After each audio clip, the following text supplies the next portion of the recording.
Welcome to the Innovation Series, where I take you on a journey to build complex technology from scratch, step by step, from idea to reality. The main topic of this video is about implementation. With everything in place, it's time to bring our first catapult to life. You'll learn how to find subject matter experts to build the catapult, and I'll share my experience of working with them to turn a concept into reality. Along the way, you'll see the final design and discover the unexpected challenges that can arise in the process. From the previous lesson, we have finished building the contract requirement that is derived from the activity chain, and the activity chain is derived from the primary concept. So the contract requirement contains the most detailed specification of our concept. For this reason, the end of the conception phase is to have a contract requirement in place. The final outcome of the conception phase is the contract or the requirement table. The next step is to have it implemented in the implementation phase. Now, we must find subject matter experts who can turn our concept into a tangible product. I will share my approach of how to find the subject matter expert. In this context, since I am building a mechanical product, then I narrow down my subject matter expert finding into finding an engineer. Here is the four-step approach that I used. The first step is to identify the engineering field. The second step is to identify the engineers. The third step is to conduct an initial consultation. And the fourth step is to evaluate the engineer. I will describe it one by one. Step 1. Identify engineering field. The first step is to determine the required area of expertise for building the device. Engineering fields are not strictly defined. They exist on a spectrum with various subfields and overlaps. Identifying the right field is a complex process that requires initial research and hypothesis building, which should be refined as more knowledge is gained. If this is your first time determining which engineering field, then I have a list of 8 different specialists in engineering. I have a simple list of 8 engineering specializations to help you find the closest match for your project. As you deepen your understanding, you can further refine your choice to identify the most suitable field for your device. Step 2. Identify the engineer. Once you've identified the field, the next step is choosing the best individual to build the device. This requires careful evaluation, as many professionals offer services in the same field. There are 2 key aspects that we need to consider. First is to assess their capability. Review their background and past projects to gauge their ability to deliver. More experience and completed projects generally indicate a higher level of expertise. Second is to evaluate compatibility. Consider whether their working style aligns with yours. Some prefer frequent back-and-forth communication, while others follow a structured review process. There's no universal rule. Reading reviews from previous clients can provide insights into their approach.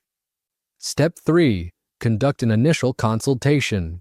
Once you have evaluated the several engineers based on their documented experience, and by now, we will have a short list of several candidates of the engineers. Now, this is the time to select a few candidates to have an initial consultation, present your problem, engage in discussion, and gather feedback. Step 4. Evaluate the engineer. During the initial consultation, if they indicate the project is outside their expertise, then consider going back to Step 1, which is to identify the engineering field. If they lack the necessary experience, then consider going back to Step 2, which is to identify the engineer. If they demonstrate knowledge, expertise, and provide valuable feedback, they are the ideal engineer for the project. Once identified, proceed with presenting the contract requirements and negotiating key details such as financial compensation and delivery timelines. Before proceeding further, let's look at the details in Step 2. In Step 2, the process is to identify the engineer or to find the engineers. You might be wondering where to find the engineers.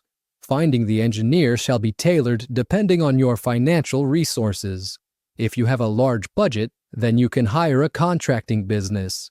Typically, this is a large organization that provides end-to-end services.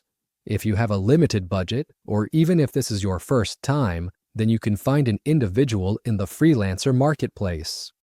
A freelancer marketplace is an online platform that connects freelancers offering services with clients seeking specific tasks or projects.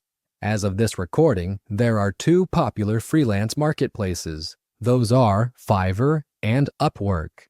If you're new to finding subject matter experts, these two platforms are a great place to start. I have described the procedure of finding the subject matter expert or the engineer. Since this series is heavily focused on the demonstration, now I will share my story and my experience of finding the engineer to implement my concept. First, I took step 1. According to the list of specialist engineers that I presented earlier, I decided that the closest engineering field was mechanical engineering. The catapult is a physical or mechanical product, hence choosing mechanical engineering is quite a reasonable option. Second, I took step 2. I used Upwork to search the engineers. I used multiple keywords such as mechanical engineer catapult, mechanical engineer design, mechanical product engineer. I even broadened my scope, such as designing product and designing prototype. Having diverse keywords is essential to broaden our horizon on what possible expertise are offered in the market. Hence, it will help us further by knowing of what other potential capabilities that can solve our need. By the end of step 2, I will have a short list of candidates. To assess them effectively, I've created a table with multiple columns reflecting my scoring mechanism. In Upwork, each candidate has key metrics such as hourly rates, star ratings, total earnings, and project completion percentage. I incorporate these factors into my scoring system. Additionally, I created my own scoring based on their experience, past projects, and client feedback. I called this Relevance Score. I assigned a qualitative score from 1 to 3, with 3 indicating the most relevant experience for building my catapult concept, and 1 being the least relevant. With this candidate table, I can now prioritize whom to contact for an initial consultation. The first time I did this, I selected an engineer solely based on the lowest hourly rate, sorting my table by affordability. As a result, when I reached out for a consultation, I received no response. Despite multiple follow-ups, the engineer remained unresponsive. This experience taught me a valuable lesson, not to base decisions solely on cost, but to also consider factors like reputation and qualitative reviews.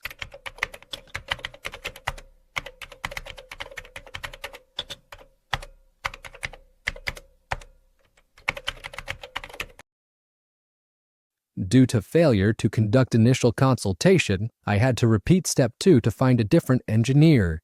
This time, I refined my selection criteria by prioritizing highest relevance score, followed by the highest star rating, followed by the highest project completion.